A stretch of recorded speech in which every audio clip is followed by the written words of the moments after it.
सहनाववतु सहनौ भुनक्तु सह वीर्यङ्करवावहै तेजस्विनावधीतमस्तु मा विद्विषावहै। ॐ शान्ति शान्ति शान्तिः। गुरुर्ब्रह्मा गुरुर्विष्णुः गुरुर्देवो महेश्वरः गुरुरेव परं ब्रह्म तस्मै श्री गुरवे नमः। तस्मै श्री गुरवे नमः।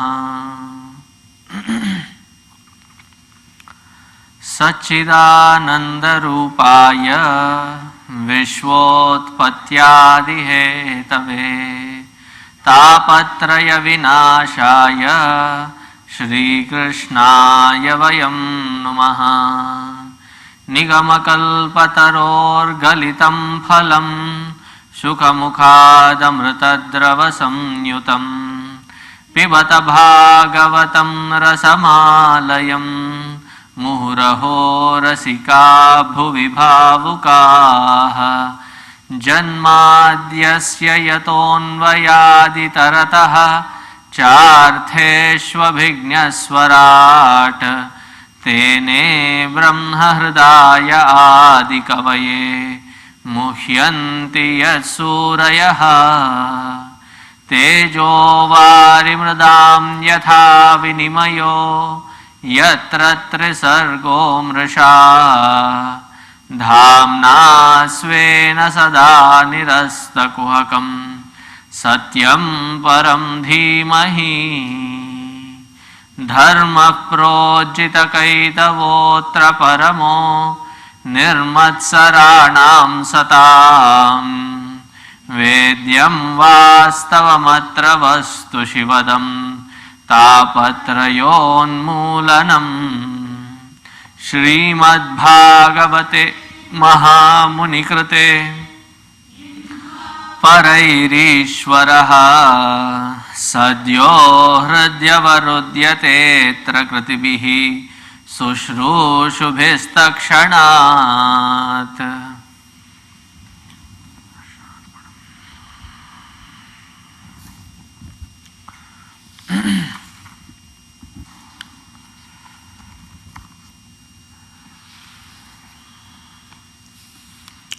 In the third canto, Vidurji and Maitreyaji have moved slowly towards the 21st chapter. Before I proceed today, of the many probabilities, I have two options. Today, either I can complete as a flying visit to the next 15 chapters in today's 1.5 hours, or continue with Kapila Gita tomorrow. So, are you all open for tomorrow? Yes or no? Okay, is there anybody saying no? Sunday है बाबा. अच्छा, तो web में देख लेना.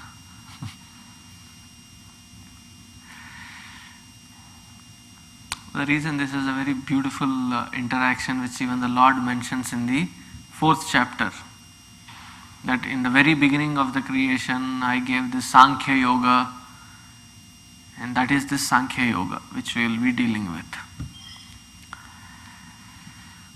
So tomorrow also we will be continuing from 7:30 to 9. So make your day, whatever has to be arranged. My day is set. So in the 21st chapter, Kardamji, not Kardamji, Vidurji comes to our Maitreya Rishi and says, you said that each one of the sons of Brahmaji started procreating and following the orders of the Blessed Father. See, Father always feels blessed when the sons कुछ लायक बन जाए. With the plan of schemes that have been there, expects that the son is in that plan. So Vidurji says, I am more interested in that particular son, Manu, Swayambhu Manu, who gave birth to two children, who was Priyavrata and Uttanapada, and then got married his daughters to the Prajapatis. I am more interested in learning about Devahuti, who got married to Kardama Prajapati. Their story is supposed to be so enchanting. Lord, I am interested in knowing about this Prajapati and his wife Devahuti.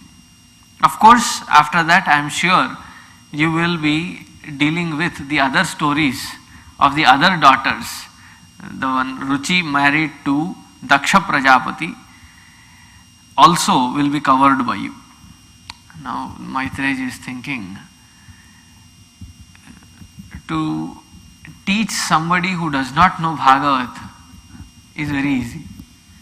You keep narrating the stories and with a wide mouth they keep hearing to it for the first time. To teach somebody who is so attuned to Bhagavatam that he knows nook and corners of Bhagavatam, but he is just listening to it because of love for the Lord. So Maitreya Rishi says, not that Maitreya Rishi does not like, he also loves. It was very rarely that you come across such a Shrota. Normally, it is a choice for the listener. Sometimes they are Shrota, sometimes they are Sota. But very rarely you come across a person who is so keen about knowing so many things in detail, especially anything to do with Lord and His Leela. So Maitreya says, Praja srujeti bhagavan kardamo brahmanoditaha saraswatyam tapastepe sahasranam samadasha ततः समाधियुक्तेन क्रियायोगेन कर्दमः संप्रपेदे हरिं भक्त्या प्रपन्नवरदा शुशम्. Now Kardama Rishi, all these Prajapatis, before they took up their particular job that was given to them, the first thing that they do is Punya Nadi Saraswati. They go to the banks of Saraswati Nadi and then perform their penance so that they can gather up enough tapobala, enough energy to direct to that particular chore, to that particular job that is given to them. Or else, I have heard this, they will be like Bengali.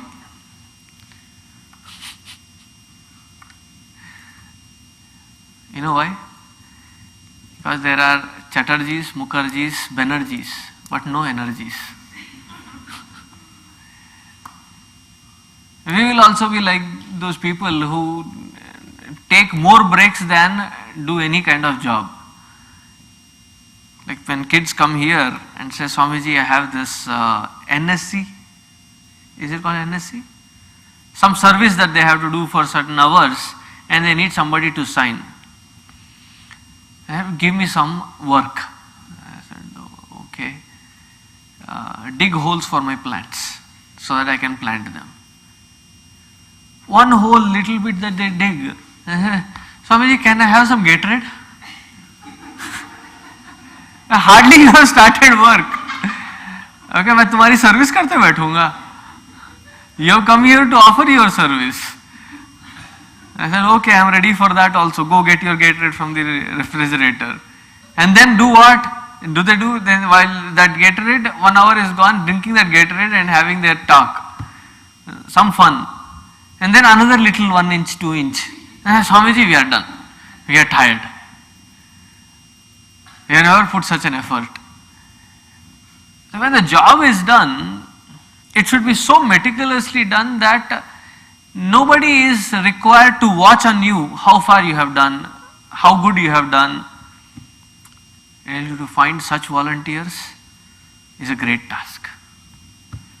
In running a institution, organization or something, to find a volunteer to whom you have given a job. Sometimes the job is not done and then you call them up and find out, oh, I tried but it didn't happen. So batana to chahiye. Inform us back that it was not possible. Oh, I thought you would get the news. Have you done it? I was thinking of going, not yet done also. And there are some, they are such, I should say, restless or hyperactive, that unless you give them work, the other work cannot progress further. They have to be given certain work just to avoid the nuisance value. And later, to cover them up, train another 5-6 people. जहाँ जहाँ टेढ़े मेढ़े जाता है उसको सीधा करते जाओ. Then Swamiji, why do you give work to such person? Because if you don't give, the nuisance value is high. So you weigh, give them a job and cover it, or get that nuisance value. So this is easier to handle. These Prajapatis were such a dedicated souls that when they were given a job, first thing that they did is at the Punya Nadi Saraswati, they would come and perform their tapasya. Now Brahmaji gave them the task. What is the task? Prajakanksha.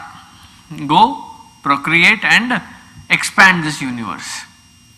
Now with that, he went into the Saraswati Nadi and then Sahasranam Samadasha Tapastepe. He did tapascharya. For how many years? For just about 10,000 years. Just about 10. Sahasra Dasha. Sahasranam Dasha. Just about 10,000 years he did tapasya. And then Tataha Samadhi Yuktena Kriya Yogena Kardamaha Samprapede Harim. He saw, had a darshan in his Ekagra Chitta. Shri Murti, Bhagavan himself present. And looking at that Nirmala form of the Lord, he had horripilations all over. Choked voice. And first time he found that tears could swell in your eyes without a reason. They are the tears of joy.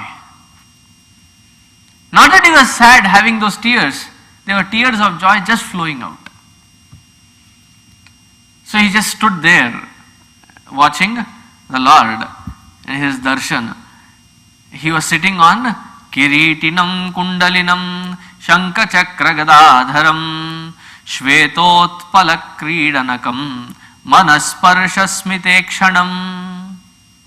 How was he? He was wearing his usual stuff. Shanka Chakra Gada Padma. Shanka Chakra Gadadharam. Kiritinam Kundalinam. There was that big kirit on his head and then had his 4 hands, all 4 hands busy. Shanka Chakra Gada Padma. All 4 hands busy. Shvetot Pala Kridanakam Manasparsha Smitekshanam. And then his smile was so beautiful. And in one hand was his Shveta Utpala. Utpala is the lotus that blooms at night. Utpala is a lotus, but that kind of a lotus which blooms at night. So he was having that tender, beautiful flower in his hand, and with a beautiful smile, he was looking at Kardama Rishi. To such Bhagavan, Kardama Rishi, who was so filled with joy, joy immeasurable, started speaking. O Bhagavan, the one who is worthy of worship is you alone. If at all we need to ask something from somebody, it is you that we have to approach in asking, instead of asking those people who in turn ask you. Remember that famous story that a beggar used to come down to Akbar's place, and Akbar used to very proudly give him, take these 2 coins. Every day morning it was a ritual. He would come out of his Ibadat Khana. You know what is Ibadat Khana? A mosque or a worshipful place. Ibadat is worship. Ibadat Khana, it is not Khana. Khana means a place.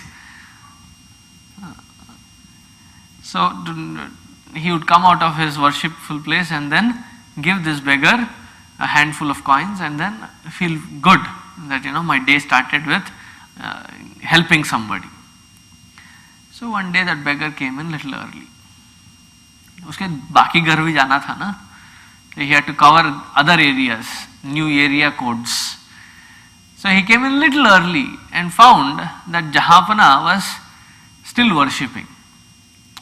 So instead of waiting at the threshold, he went into the Ibadat Khana because he knew now everybody there. He was such a regular customer. So all the people who were waiting on the king to come out, so they gave him a high five.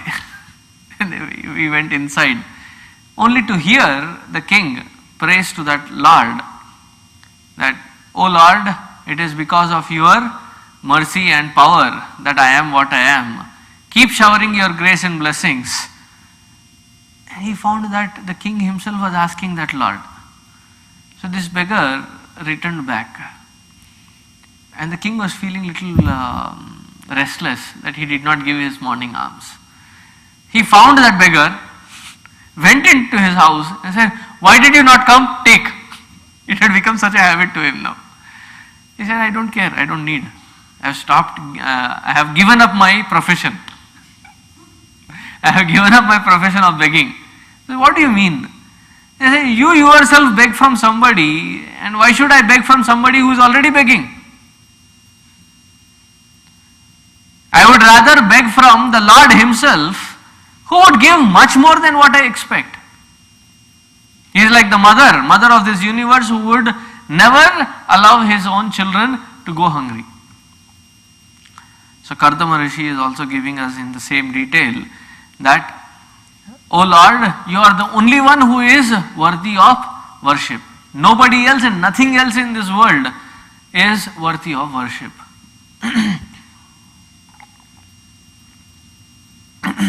Some of us worship people, some of us worship Lakshmi ji, some of us worship Lakshmi who is with somebody else, somebody's money, we worship somebody's fame. We want to get into their good books so that we can use their good offices for our benefit. What they call here, lobby. You can get into the lobby and lobby for your particular thing. We have different kinds of systems, political systems. What we call illegal there is made legal here. That is only difference. There if you lobby, it is illegal, but still it gets done the same way. Here you can legally lobby. So instead of trusting or believing in somebody else, "O Lord, it is worthy that I believe in you. And my father has given me this job of becoming a grihastha. And I have spent my last 10,000 years in complete focus unto you. Now I trust in you to provide me with a suitable girl." Wow. Whom did he go and ask for a girl? Directly the Lord. ऐसे वैसे नहीं चाहिए मुझे, तुम चुन के दो. Because when the Lord decides and gives you, He would give you the best. So the Lord looked at him and said, Bhaiya, you asked the right person, and in one desire, one question of yours, vara of yours, you are both taking care of your father's dream and your devotion fulfilled. So let me bless you that you have done so much of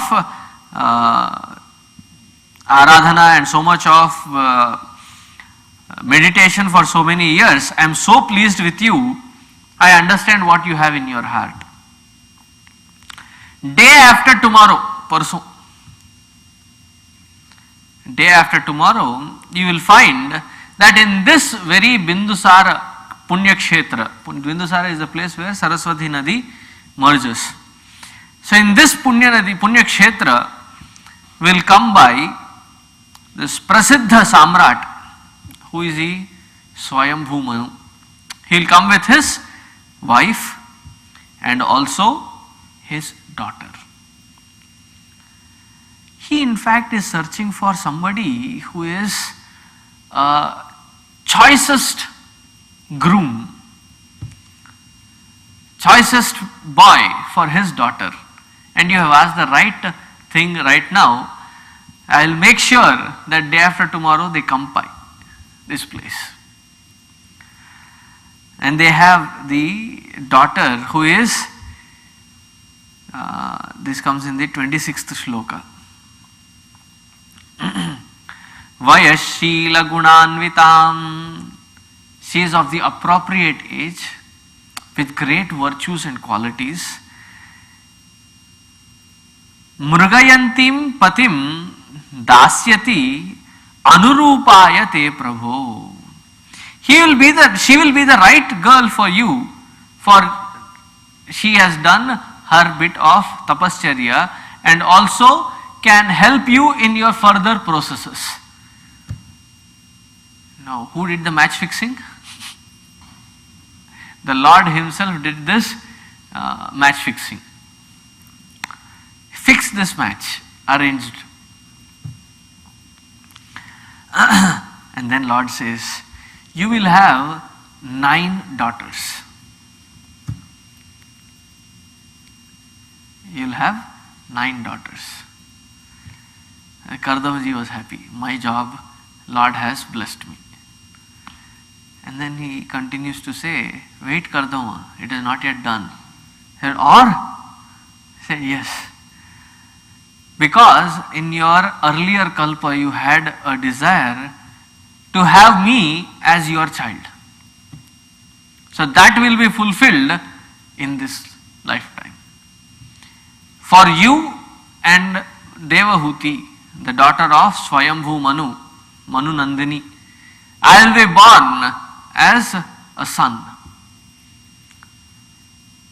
And he says, Lord, after that responsibility is done, can I completely devote my time, energies only focusing on you? The Lord waits for a while and says, you can, but the day you are getting engaged, you explain that to the father of the girl who is in search of a good boy. And then with his permission and the permission of your wife, you can leave and focus completely on God. Thus having gotten instructed, Kardama Rishi again started spending his time in that Saraswati Nadi Tira into his meditation, but this time his meditation was slightly on a different topic.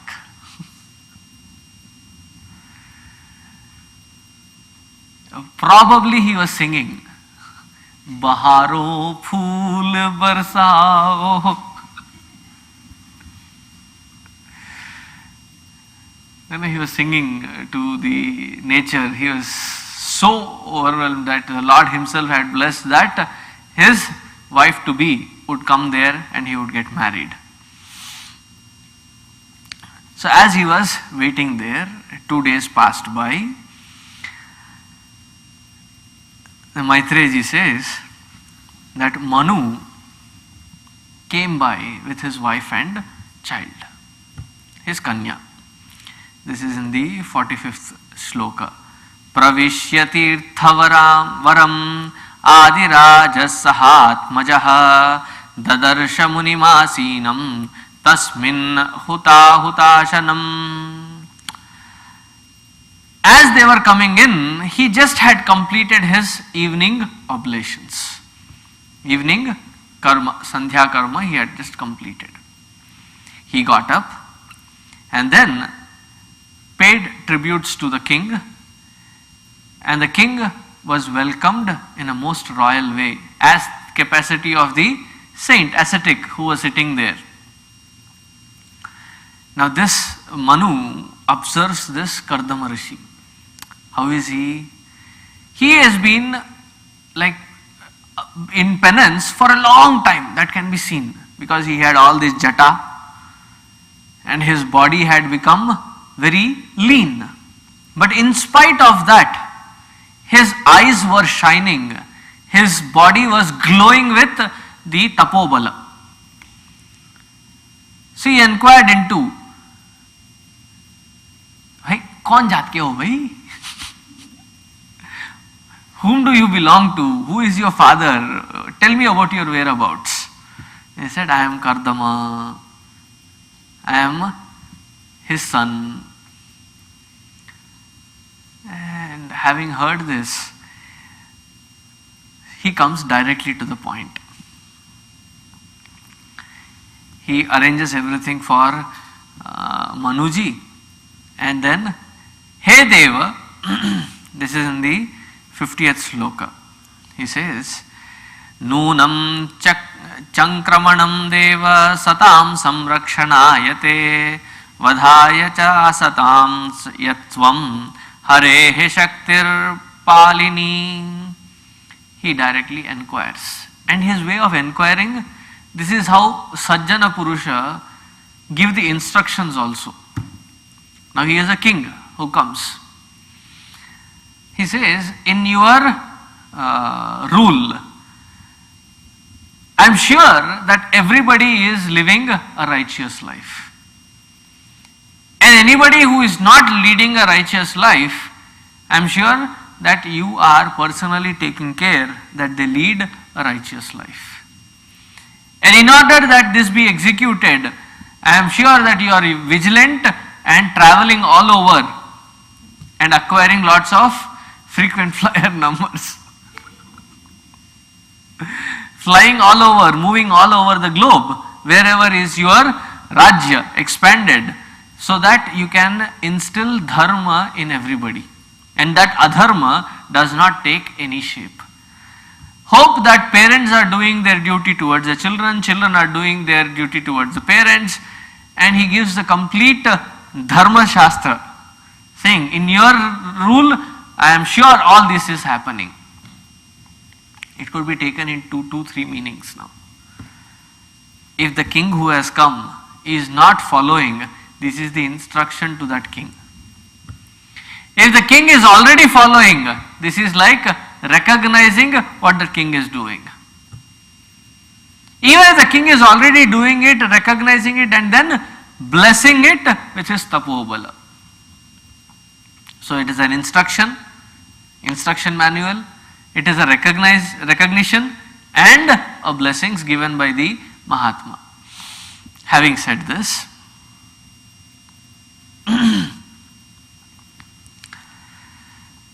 Manuji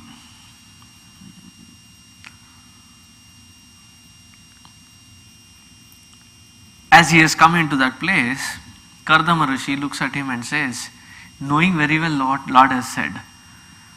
So he asks Manuji, "May I inquire into the reason of your coming here?" Then Manuji looks at him and says, "In this creation of Brahmaji, I was searching for a right person for my daughter.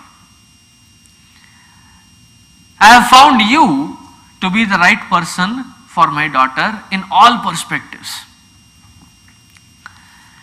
Now when you look at around that Saraswati Nadi Tira, what Kardama Rishi has as assets is nothing. ना गाड़ी है, ना बंगला है, ना नौकर है, चाकर है, ना बैंक बैलेंस है. Nothing that he has. But it is with that Brahma Teja that he can see on Kardama Rishi. He says, you are the fit one.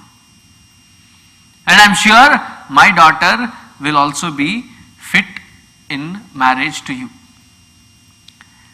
When our Kardamji heard this, he said, if on your suggestion your wife and daughter do not have objection, I don't mind marrying your daughter.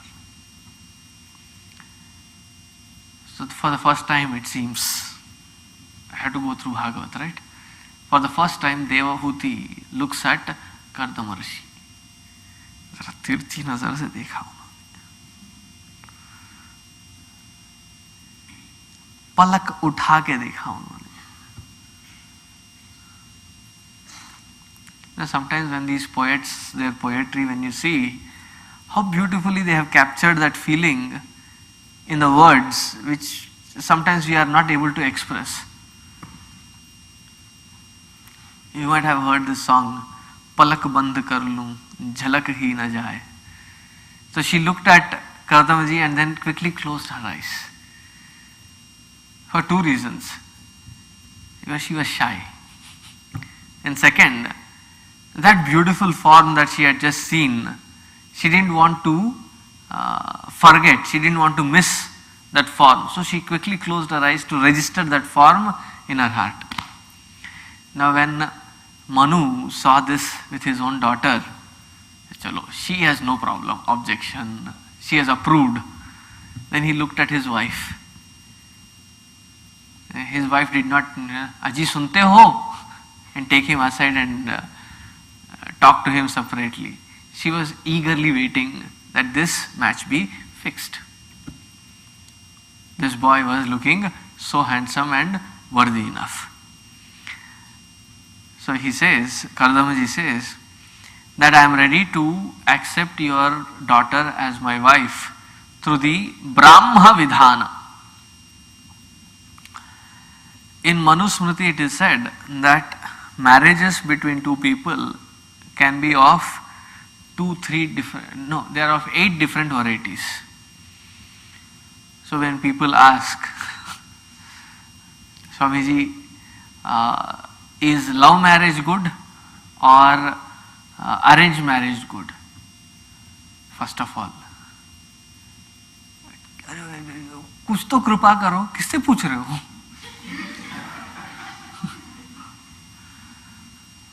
Have some mercy on me.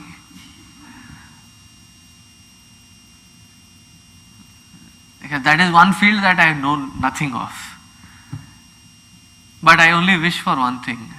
Whether it be a arranged marriage or a love marriage, it better be a successful marriage. Though the marriages are made in heaven, the understanding is made down to earth. Without that down to earth understanding of each other, that which is made in heaven, as somebody said, though marriages are made in heaven, the residence is in hell. You can make it a hell like an experience if you do not have that down to earth understanding, down to earth living, and you confuse with a lot of anticipations, expectations. So I read a very long time ago a simple definition of marriage. When the boy gives 60% in that relation and expects 40, and the girl in her turn gives also 60% and expects 40, that relation is a healthy relation. How? In any equation, the moment you are giving is more than what you are expecting, in any relation, when giving is more than anticipating and expecting, that equation is a healthy relation. The moment the equation changes, that I expect more than what I give, गड़बड़ हो जाता है. Then people take out all books of rules and regulations. I did this, why don't you do that? See, when there is love, there is no comparison. Things happen because there is love. When there is no love, I clean the dishes, you load the dishwasher. I remove the dishes from the dishwasher, you put them in the racks. I cut the vegetables, you cook the vegetables. I buy the vegetables, you load them into the refrigerator. I load the, what do you call that, laundry, and you do the ironing.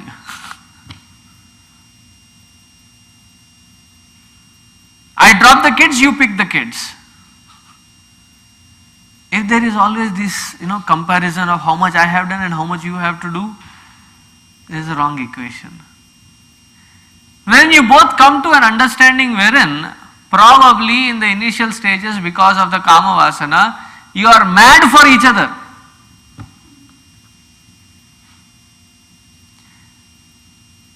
As long as you are not mad at each other. How long will you be mad for each other? Those all famous dialogues. प्रिय जब तुम होती हो तो ना खाना चाहिए, पानी चाहिए, ना नींद चाहिए, ना आराम चाहिए, बस तुम रहो वही काफी है.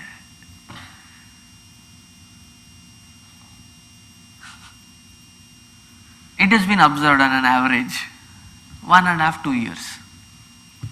And then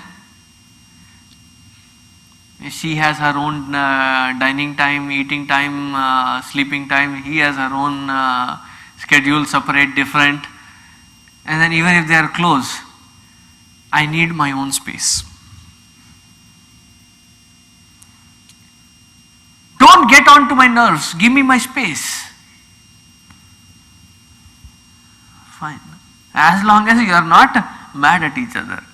This mad for each other should grow to such an acceptance level wherein you understand that you may fight, you may quarrel, you may argue, you may have discussions, but you are made for each other.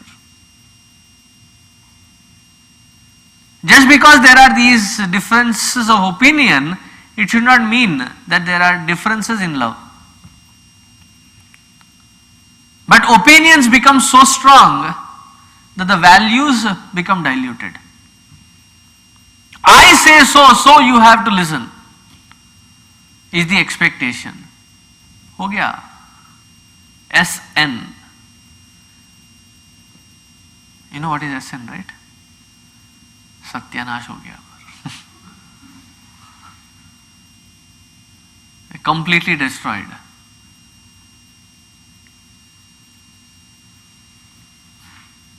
So whatever be the format of marriage, if you come to that basic understanding that you are made for each other, knowing each other, that there can be arguments, there can be discussions, but that uniform love wherein you accept, not just in spite of, including of those arguments and discussions. ठीक है, arguments है तो है, but we still love each other. That kind of understanding. And when you find that kind of understanding, such people, I call them SQC. They are called sweet quarreling couple. Because they know for each other that this chutput kind of quarrels mean nothing. Because there is a deep understanding for each other. They are there backing each other forever. That is called made for each other. To grow to such a level is what is the promise that they make to each other धर्मे च अर्थे च कामे च नातिचरामि. One is left independent. The other three purusharthas is a joint account.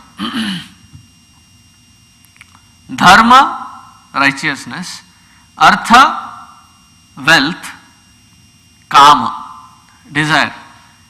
Both of you have to be in sync for achieving different purposes in life. Moksha is independent account. For dharma, artha, kama, whatever the husband does, 50% of it, punya, goes to the wife. Whatever papa he does, not even an ounce, not even a little percentage goes to the wife or kids. The papa retains. Now on the other side, when the wife does any punya in artha kama dharma, some of it might go to the children as samskara punya. Most of it is retained by the wife, nothing is given to the husband. But if the wife does any papa,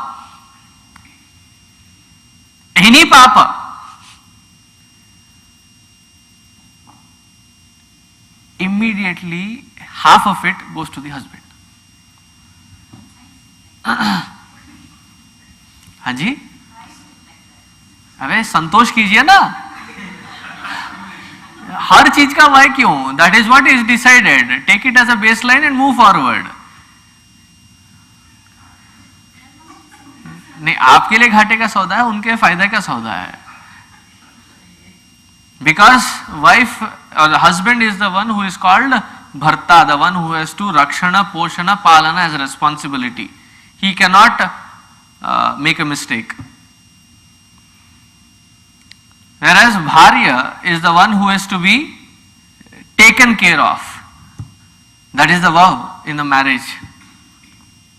That is why in Ramayana it is said that Kaikeyi is in the Shokagriha with her hair open. So Dasharatha, finding that, he says, अरे ये पाप मुझे क्यों चढ़ाते हो? मैंने क्या नहीं किया तुम्हारे लिए? With her hair open, a married woman is to have her hair plaited. Even by keeping it open, the papa, or by cutting it, the papa, you can directly give it to husband. So the wives were like indicating that we are not happy with you by keeping the hair open. Anyway, that is the dharma that I am not going much in detail right now. Coming back. So there are 9 different kinds of marriages. Whatever be the marriage, it should be a successful marriage. What are the marriages? I'll just tell the names. I'm not going into details of each marriage and what it is. One is called Brahma. Brahma, wherein both sides, the bride and the bridegroom's side, have liked each other, not just the boy and girl, but the whole family as such, and there is a mutual consent to get their children married. It's called the Brahma. Next one is Daiva. Arsha, Prajapatya, Asura, Gandharva, what we call today as love marriages, wherein no Varna, Ashrama, nothing is seen. And the logic is, love is blind. It can happen anytime. If my argument is love is blind, how could it have happened at the first sight? Then somebody said, it was after that first sight that love became blind. Which makes sense now. Anyway, that is called Gandharva Vivaha, is the love marriage. Then we have Rakshasa, Paishacha. These are all different kinds of marriages. It is not married to Rakshasa, married to Pishacha. Rakshasa Vivaha is wherein you abduct abduct forcefully without the will of that girl and force her into marriage is called Rakshasa. There are other definitions and shades between Asura and Paishacha also. I'll stop here. जो भी है तुम्हारा झंझट है, मेरा नहीं है. Now, after having given his word, he looked at both Manuji and Shatarupa and said, Maharaj, your daughter, who, if people have not seen Lakshmi Devi, she is like the Lakshmi Devi in the Bhuloka. So who would not consent to marriage for such a beautiful, well-raised child as yours? So I am all ready to marry such a daughter of yours, but I have my one promise or one condition. What is that condition? As soon as she has few kids, as ordained by Brahmaji, I will be taking up the path of sannyasa. Is this okay by you, your wife, and your girl who would be getting married to me? तब की बात है ना, देख लेंगे. First you have to give birth to this many kids and do all the kriya. So we are okay. So Devahuti also said, it's fine. पापा आप जो कहते हो वही सही. So she also agreed. Mangalyam tantuna anena mama jivana hetuna.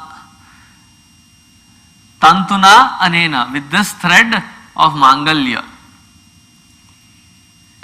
Mangalya tantuna anena.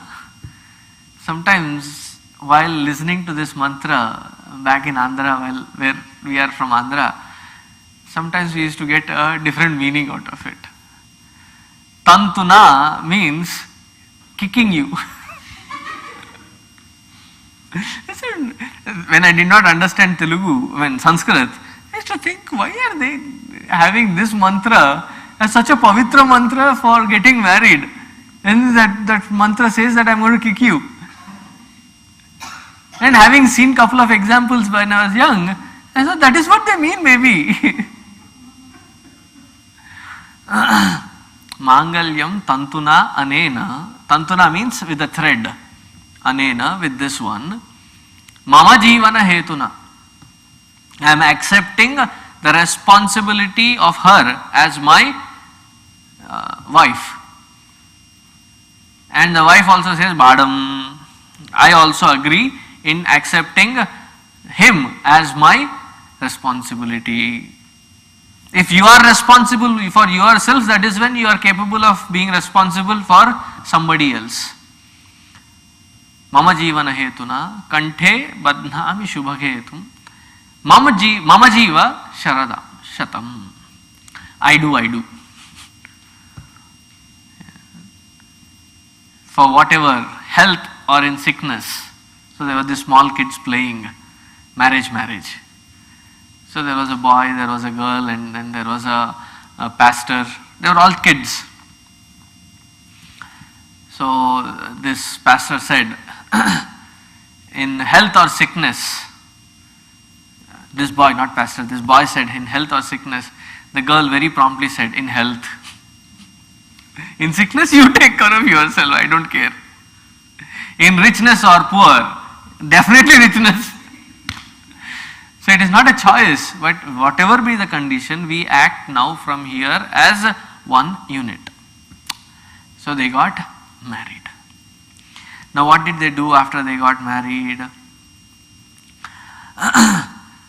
Our Manu and Shatarupa gave them lots of presents and gifts. Right from the minutest, what did Kardamji have? Nothing. Shayya vasanam bhutalam ajinam vasaha. He had nothing. He used to live under a tree, sleep on the floor, and eat kandamula phala. He didn't care for anything because he was in penance. And as Devahuti got married to Kardama, they thought, along with him, हमारी बेटी का कुछ ख्याल रखना चाहिए. So they gave lots of benefits and gifts. एक लो एक मुफ्त. So they had lot of gifts and presents which were not asked by Kardama Rishi, which in today's generation has become such a demand, wherein like you go into the market, mall, right? You give them money, you buy certain thing. Now what you do with that which you have given money and purchased is your choice, right? Logic so far clear? Now if the girl's father gives money, so whose right is it to use the boy? तो घर का भांडी बर्तन सब कौन करना चाहिए? It is to the wish of the lady.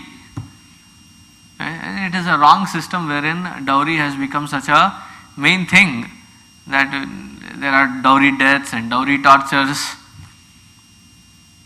for paltry little amount. Couple of hundreds of thousands of rupees, and then there are deaths and tortures. This is something that by free will that the parents of the girl give for the comfort of the girl and to be maintained as the assets of the girl. That also is said in Manu Dharma Shastra, that whatever is given is as the assets of the girl. If anything has to be used or sold, it should be with the permission of the girl. Very systematic way, but it has been misused, as can be any system. Here also we have tax laws. As March approaches, what do the CS do here? Find loopholes for your particular case so that they can pay least amount. Meaning if there are rules, there are people who are there bent only for breaking the laws. And when they have mastered it, it can get corrupted to any level. Similarly in the system. So this is not a dowry, but it was gifts given by the parents to Devahuti. After Devahuti and not Devahuti, sorry, Shatarupa and Manu left, Manu Nandini was doing different kinds of upachara and seva to Kardama Rishi as Parvati did tapasya for Shivaji, service to Shivaji. Having seen that Devahuti was serving so well without any kama vasana, dambha, dvesha, lobha, papa, mada, nothing, without expecting any kind of appreciation from Kardama Rishi, with lot of dedication, with lot of purity, as she did. It comes in the 23rd chapter, 3rd shloka. Vishrujya kamam dambham cha dvesham lobhamagham madam apramattodhyata nityam. Apramattaha. She was so alert and careful in observing every single thing that is required by Kardama Rishi. She worshipped him as Ishvara. Yes, पति परमेश्वर होता है अगर पति ऐसा हो तो. No doubt that she worshipped him as the Ishvara himself, because he also was that sattvic in nature. Without seeing that part, the husbands expect that, I have to be treated like a Parameshwara. It is of a wrong equation, wherein you have given nothing. 60%, 40%. That is the equation always to remember.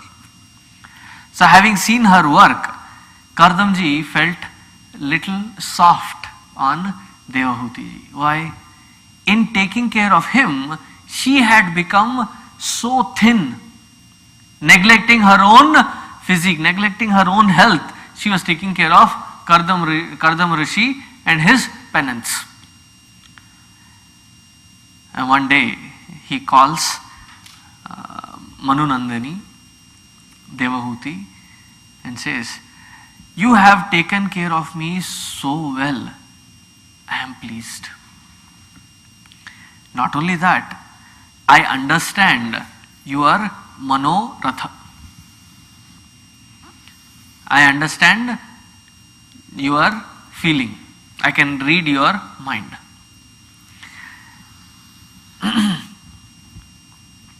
He said, "Let me take you on a divine ride." With his Yoga Shakti, he created an aircraft. Aircraft which was golden aircraft with beautiful decoration of all different stones, precious stones. No semi-precious, only precious stones. Chandeliers made of Vajra. And then the tips of it, where the light really came out, the Jyoti, had different colored stones. Like there was one which was golden, there was one which was silver color, and they're all precious stones. There was one which was red. If I'm not wrong, ruby is red. Then there is emerald, and it had different glowing lights. A beautiful looking aircraft that was created.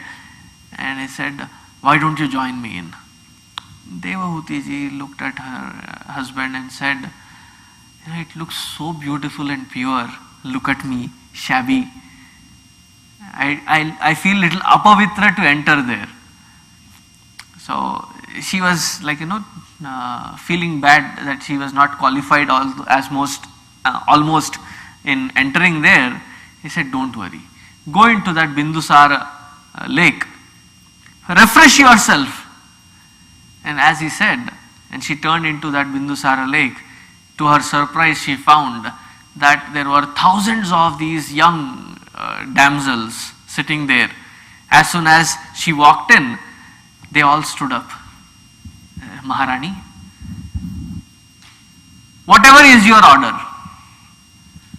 And then they gave a beautiful bath to her, decked her up from toe to the top with every inch with such beautiful, delicate ornaments all over her.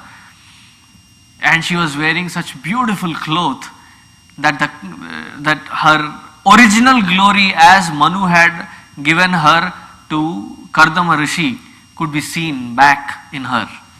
And as she was seeing all this, she understood the Yoga Shakti of her husband, and she was wowed. She was awestruck looking at the Yoga Maya of her husband. "मेरे पति कुछ कम नहीं है, हाँ?" अरे वाह! And she was so feeling happy and satisfied. And as she came out, after her snana, abhyanga snana and everything done, Vidurji says, "Satam kritamala snanam vibhrajantim apurvavat atmano bhibratim rupam samvita ruchirastanim." As she took bath and came out, to Vidurji, Maitreya Rishi is saying, "Oh Vidura, she was looking so pretty that Kardamaji, who was already in the Vimana, suddenly froze looking at her." The first glance that they had in love. And they both almost like stopped everything else, they were just staring at her. And as she realized, this is what is the poetry given here. as she realized that they both were staring at each other, felt a little shy, bent her head and started digging with her toes into the earth. Hota hai? Have you seen, with her legs into the floor and not being able to keep up with the looks of Kardama Rishi. Then Kardama Rishi stepped forward, gave his hand, invited her on board.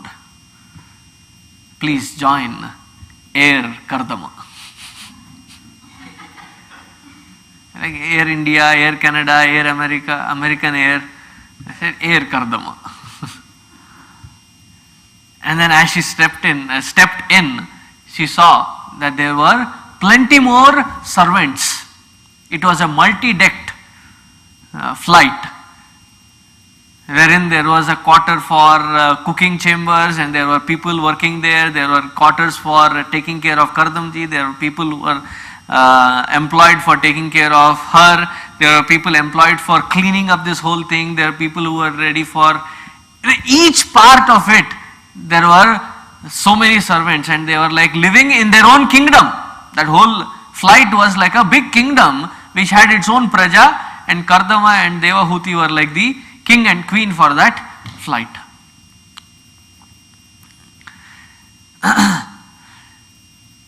Having taken her, he said, to the flight, it was Manoratha. Ratha that would go with the speed of your thought. You think of a place and it would go there. Almost like defeating any other Devaratha, surpassing their speeds and beauty, glory. This Ratha would go to different places. So first thing that he did was took her to the Meru Parvata valley. It was such a beautiful valley, wherein it had all amazing kinds of flowers blossoming, and it was a Nitya spring season. Such beautiful little leaves, red leaves all over, and then they had different kinds of flowers, different kinds of birds. All nature was in its splendor, in its amazing beauty. If you have ever gone to a place in Himalayas called Valley of Garden, there is, while you are going towards Badrinath, on the right hand side there is one Pippalkoti. Pippalkoti is the place where King Pandu, after having given his kingdom, settled down to perform his later part of Tapascharya with Madri. And from there, when you go on to the top, what is today recognized as the Tapasthali of Guru Nanak is where he had done tapas, Pandu. So in that place, from that it is called Hemkund Sahib now. That Hem Sarovar is now called Hemkund Sahib, where Guru Nanak ji is supposed to have done Tapascharya. From there you have to walk further few miles into Valley of Garden, and once you enter into that valley, it is an experience beyond words. Amazing spread. It's like a beautiful, colorful carpet, designed, nurtured, and laid down meticulously by God. Like when you go to Grand Canyon, the grandness of it just wows you. The splendor of colors is so amazing that your mind freezes. It's so vast, so beautiful, and the color combinations is never ever you have seen again. They say this Kuberji's valley is the Meru Parvata is 100,000 times better than this valley of flowers. So imagine how beautiful it could have been. And they had the closest view but an aerial view. Like even in your offices, you have cubes. If you are in a better position like a I don't know which level you get, a view, office with a view. When you are a project manager, you get an office with a view. Manager level. Or when you are a VP or a CFO, CEO, CTO, you get that view in your office. And people brag about it. Wow, you have an office with a view? Normally there are those high-rise buildings and the whole downtown you could see, the whole city you can see. And within the city there is a lake and there is a beautiful green patch around that lake and you have that view from the top. Imagine all around is nothing but flowers. So in such a valley, he took her first. And then from there, he took her to Vaishrambhaka, Surasana, Nandanavana, Pushpabhadra, Chaitraratha, and en route all this, they reached Manasa Sarovar. Flight, huh? Chopper flight. Even today I think they have started the chopper services to Manasa Sarovar. They had it. Kya ऐश की जिंदगी है. And then they were in that Manasa Sarovar enjoying that Devatas and Apsaras and Gandharva, they are all coming there having their snana and they are having their singing, not in a very arranged systematic pattern, but out of joy they would be singing, and from here, like a different city altogether, different kingdom altogether, from the prime balcony, Devahuti and Kardama Rishi would be enjoying all this from their beautiful Manoratha. After this whole thing was done, they lived like this. Don't you feel this is some kind of a no, I wouldn't like to call this a honeymoon. This is a very short term. Because there it is nothing but Kamavasana there. But here it is something, such a splendor, wherein they stayed together, but the time that had just gone by appeared only like moments. And then Kardamaji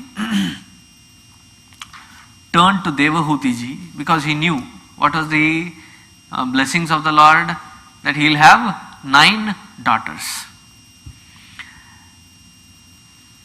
So he did the Garbhadhana. Garbhadhana is a sacrificial act or a sacred act wherein it is not the act of a Kama Vasana but to procreate the next generation, that he did the Dana of the Virya into the Garbha, that is called the Garbhadhana.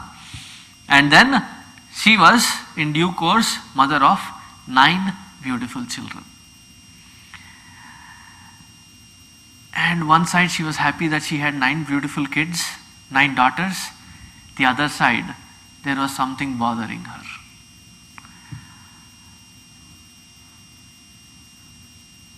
No, that was not the concept then, that they had to have a son.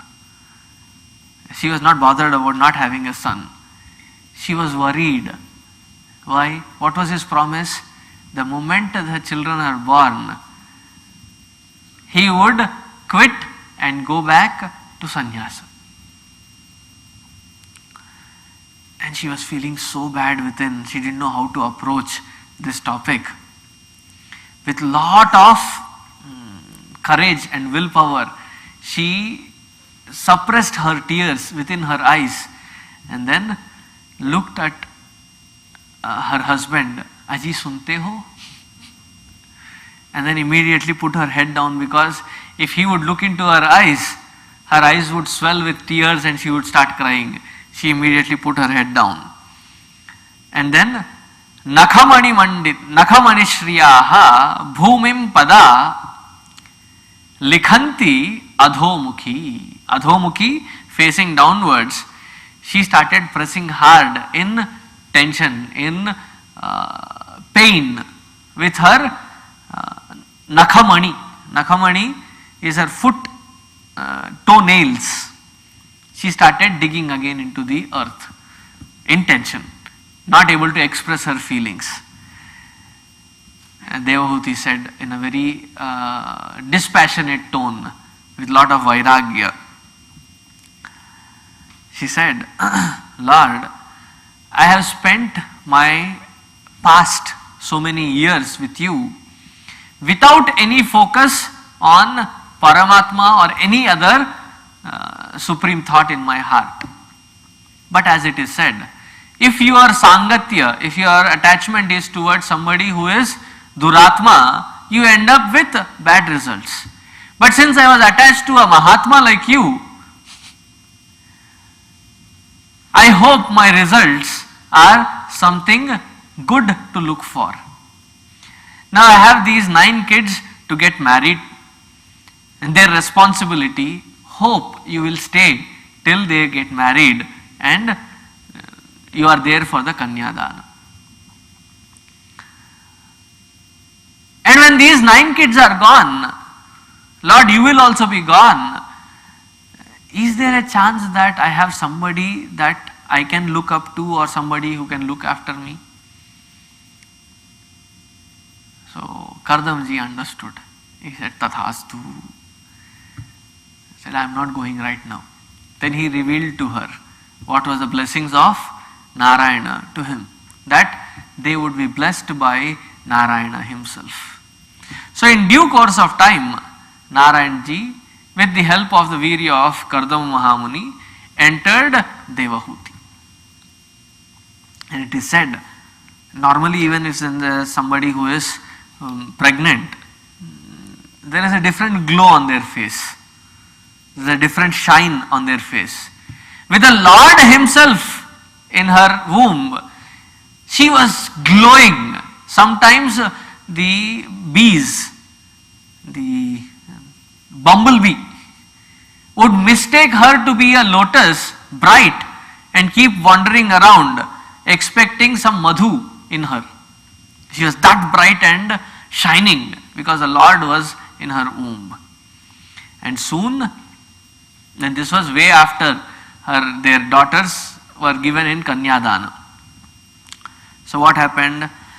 Brahmaji comes and he says, Beta. And who was Kardama Mahamuni? He was his own expansion. He said, Beta, to find a son like you is a blessing.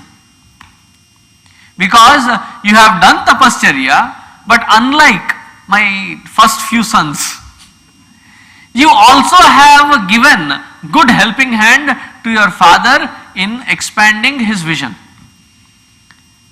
I am so happy with you. Now, the 9 daughters that you have, get them married to all these various Prajapatis. And he mentioned that inka rashi fal inse milta hai. You know, the horoscope. So Brahmaji matched their horoscope and said, get each one of them married to this. And here he says, you know, all great pairs, all great rishis that we hear of were son-in-law of Kardama Rishi. What a blessed soul he must have been. Okay, the first one. The first daughter was Kala, who was married to Marichi. Anasuya, who was married to Atri Mahamuni. Shraddha, who was married to Angira. See, we have lot of names, and you know, many people ask Swamiji, हमारे बेटी का क्या नाम रखें, बेटे का क्या नाम रखें. Find anything, choose from here. Kala married to Marichi, Anasuya to Atri, Shraddha to Angira, Havirbhu got married to Pulastya, and Pulaha got married to Gati, Kratu got married to Sadhvi, and Bhruguji got married to Khyati, Vasishthaji to Arundhati. Atharva Rishi got married to his girl named Shanti, and Kardamaji did a grand celebration for his daughter's marriages. And then was born to them after the marriage. Was born, there was a lot of age gap between the daughters and the son. Was born this great Rishi. Param pradhanam purusham mahantam kalam kavim trivrutam lokapalam atmanubhutyanugatam prapancham swachhanda shaktim kapilam prapadye. While he was in the Garbha, Kapila Mahamuni gets a salutation from his father. O Lord, the one who is, this is in the 33rd sloka of 24th chapter. He says, O Lord, you are the Brahman Supreme, Pradhanam Purusham, and you are the one who has the complete Shakti over everything in this universe, Vyakta and Avyakta. Prakriti, Purusha, Mahat Tattva, Kala, everything is because of you. So Lord, to you, unto you, I prostrate. What a vichitrata, right? Father prostrating to the yoni where the Lord is still waiting to express, and he prostrates to him. And then, as he is born, before he leaves, Lord, the son, Kapila Mahamuni, blesses Kardama Rishi. He says, enough you have done for this creation. Enough. Now, retire from all this. Ekantavasi, you go into solitude. Gather up all your senses. Let your mind not waver. And do your prana bandhana and focus on the Lord. And thus focusing on me, go beyond the mrityu and establish yourself in the realization of your own conscious self. Having gotten the instruction from the sun god, from the God himself who was his son, he left for his further practices. Kardama Mahamuni left into the sannyasa marga. Vratam sa asthitaha maunam atmaika sharano munihi nissango vyacharat kshonim anagnir aniketanaha. What is sannyasa? Where there is no agni kriya, there is no more performance of homa, havana, yaga, yagna, nothing to be done anymore. You are sannyasta. And then aniketaha. It's also a good name, but I will not prescribe it for anybody. Aniketa. Aniketa, Niketa means somebody who has a home. Aniketa, the somebody who has given up home. Now what is the highest form of attachment? Is attachment to home. What home are we talking about? Not the house that we are living in, but this house. This body, mind and intellect is where we are housed. But we consider that house to be ourselves. That is the greatest murkhata.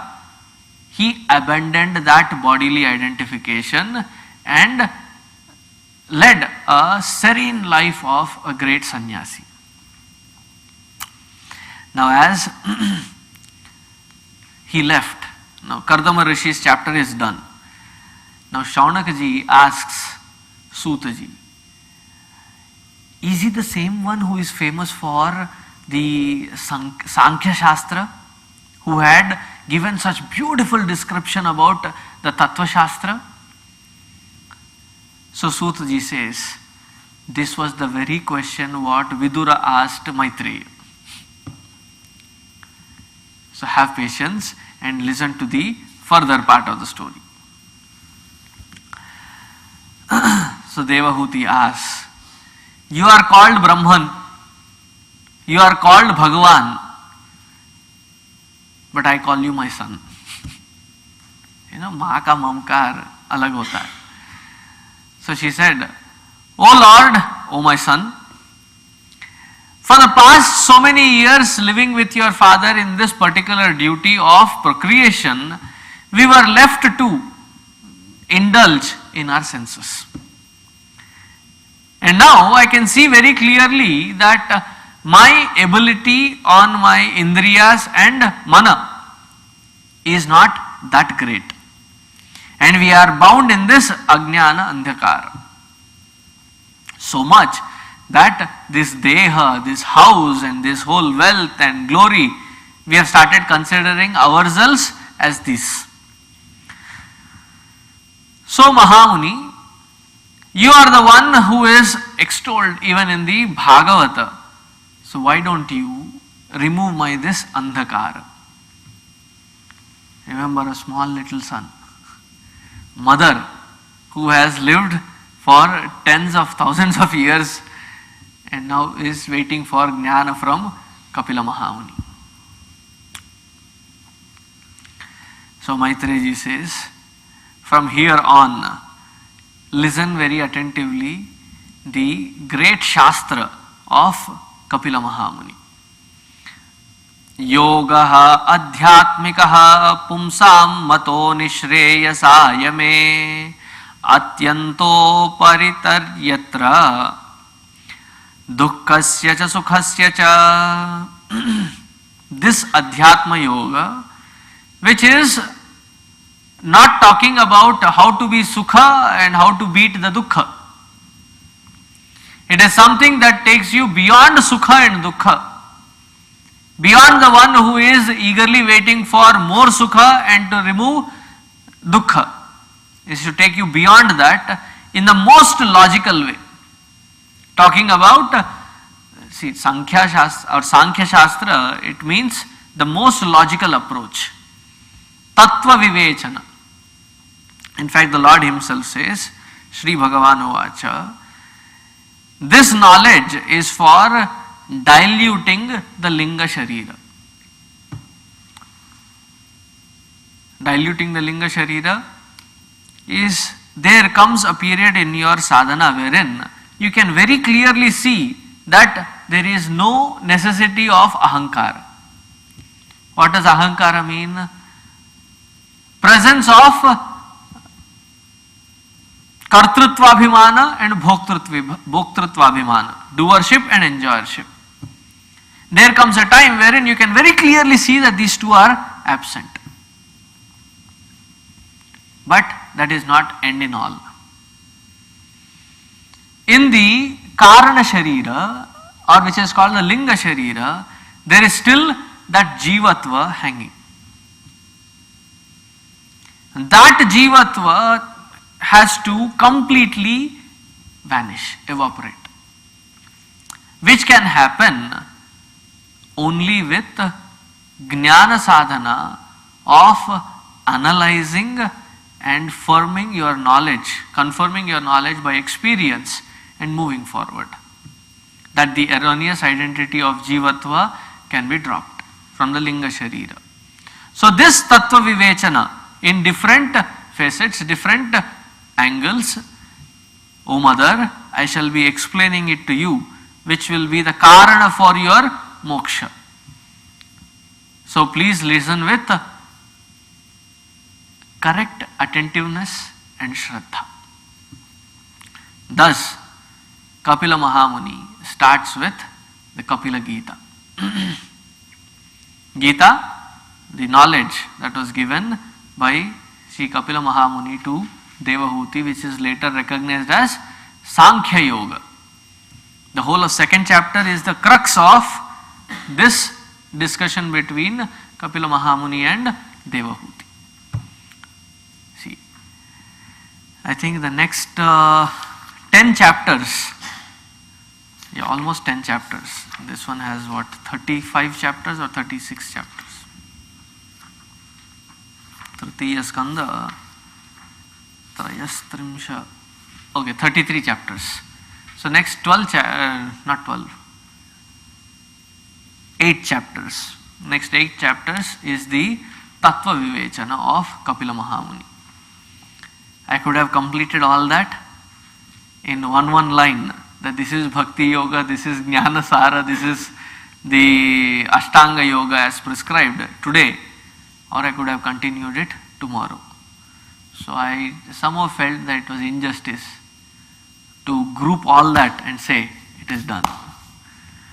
And Lord himself, Lord Krishna himself has such a great emphasis on Sankhya Yoga that whole of second chapter, 72 shlokas, he speaks nothing but Sankhya Yoga. So that I thought requires more attention. So tomorrow we will go through the Sankhya Shastra in detail with completeness. So we will end this yajna tomorrow. Om Shanti Shanti Shanti Harihi Om Shri Gurubhyo Namaha Harihi Om.